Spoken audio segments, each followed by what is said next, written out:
Lesson number 6, projectile motion. What is a projectile? An object in motion only under the influence of the force of gravity. So when you watch the Sunday kickoff, a football is a projectile because once it leaves the place kicker's foot, it's only under the force of gravity.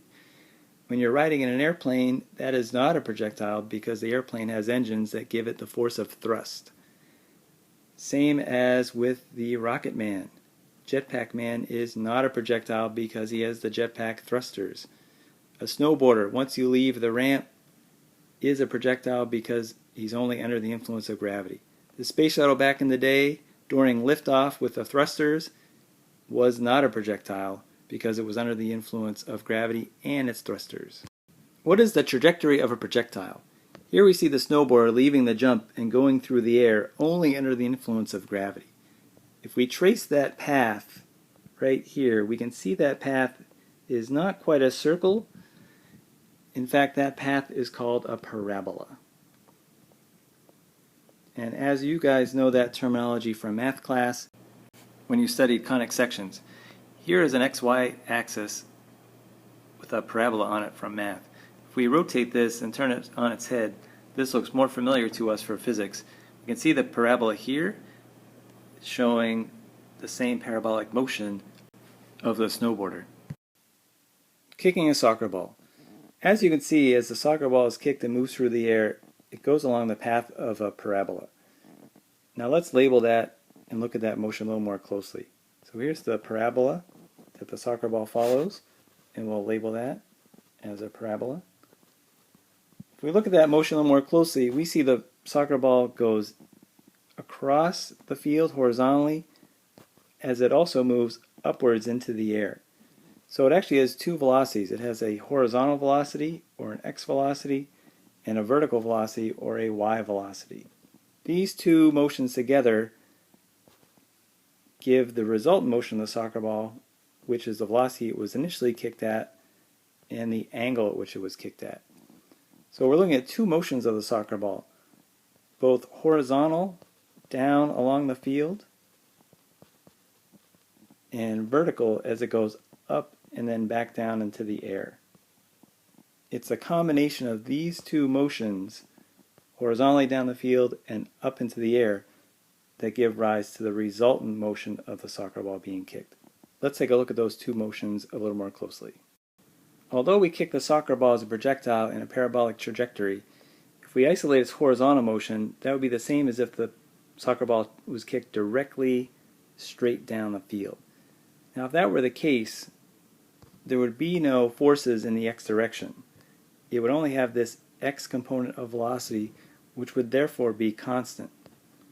So our horizontal motion would be constant for the soccer ball. We could calculate that horizontal velocity mathematically by just taking the distance the soccer ball travels and dividing it by the time. Again, kicking a soccer ball as a projectile along a parabolic trajectory, if we isolate its vertical motion, that's just as if we kick the soccer ball directly into the air and allowed it to fall straight back down to the ground. So this motion would be upwards, and we'd have a y velocity going up. Well, if we take a look at that y velocity, we see it's going to change. That is, when the soccer ball reaches the peak up here, its y velocity will be 0 at the peak. That's because gravity is acting on it and changing its velocity, and we'll see it fall back down. So conceptually, the vertical motion Vy is going to change due to gravity. Unlike our x component of velocity, which was constant because there were no forces acting on the soccer ball horizontally. Now mathematically, we know when things accelerate, their velocity changes over time.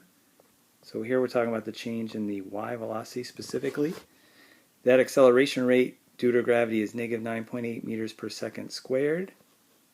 We know that our velocity in the y direction at the peak is 0 minus whatever its original y velocity was. And the time to get to the peak, so the time to go from here to here, is actually going to be half the total hang time. So we'll use delta t over 2 here. So to get an equation for the y velocity, That's going to be 9.8 meters per second squared times delta t over 2.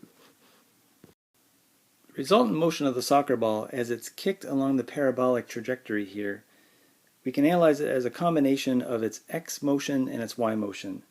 That is, its motion horizontally down the field plus its motion vertically into the air. If we sketch that out again, we see our parabola here. And we know that parabola is made up of two vectors, an x component of velocity as it goes horizontally down the field, and a y component of velocity as it moves vertically into the air. These two vectors together give the true initial motion of the soccer ball. That is, what was its velocity when it was kicked, and at what angle did it leave the ground at. We know these two motions. The x component can be found by taking the distance the ball travels divided by the time. We know the y component of motion can be found by half the hang time times 9.8. That is, we're adding the x vector plus the y vector to find the initial velocity vector. To then find the magnitude of this vector, we need to use Pythagorean theorem on our right triangle. That is, vx squared plus vy squared will give us vi squared. To find the direction, or this angle, we need to use trig to do sine or cosine or tangent. Let's say you kicked a soccer ball a distance of 30 meters and it was in the air for 3 seconds. What was the initial velocity you kicked the soccer ball at? In other words, how fast was the ball moving off your foot and in what direction? Well, let's draw that initial velocity vector right here. So here's the initial velocity vector. We'll label it VI, and we want to know at what angle did you kick the soccer ball relative to the horizontal. We'll call that angle theta. When you kick the soccer ball along its parabolic trajectory, we remember that it traveled a distance of 30 meters horizontally in a time of 3 seconds. So let's write down our given information. Delta x is 30 meters, so it traveled that distance in a time of 3 seconds. Remember that the initial velocity vector is made up of two velocities. There is a horizontal velocity, an x component of velocity along the ground, and a y velocity, upward velocity up into the air. Let's determine what Vx and Vy are. So Vx is our horizontal velocity. We can find that by taking distance over time. So we can just take our 30 meters divided by 3 seconds, and we can see that our horizontal velocity is 10 meters per second. Now what's the upward velocity, or Vy? Well, remember that Vy velocity changes. Otherwise the acceleration in the y due to gravity is going to change that velocity in a given time. The acceleration due to gravity, we remember, is 9.8 negative meters per second squared. Well, our y velocity up there at the peak is 0, and we're looking for what the original y velocity was. Well, the time it takes to get to the peak is 1.5 seconds. So it's 3 divided by 2. So if we take 1.5 seconds times 9.8 meters per second squared, we get a Vy of 14.70 meters per second. It's these two velocities, Vx and Vy, that we want to combine, Vx and Vy, to figure out what the initial velocity of the soccer ball was off your foot and the angle. Let's do that next. Here's our velocity vector diagram. We're looking for Vi and the angle. We just calculated what the horizontal velocity was, or Vx, and we said that that was 10 meters per second. We also calculated what the y velocity was, the up velocity. We calculated that to be 14.7 meters per second. Since we know both sides of the triangle are 10 meters per second and 14.7 meters per second, we can use Pythagorean theorem to find Vi. So 10 meters per second squared plus 14.7 meters per second squared will equal Vi squared. Now if you do that 10 squared plus 14.7 squared and then square root to find VI, you will find that VI equals 17.78 meters per second. That's how fast the soccer ball is traveling off your foot, but in what direction? So let's do some trigonometry to do that. Let's do the tangent function. So tangent of the angle theta will equal opposite over adjacent. Now we know these sides here. If we look at our angle here, the side opposite is 14.7 and the side adjacent to the angle is 10.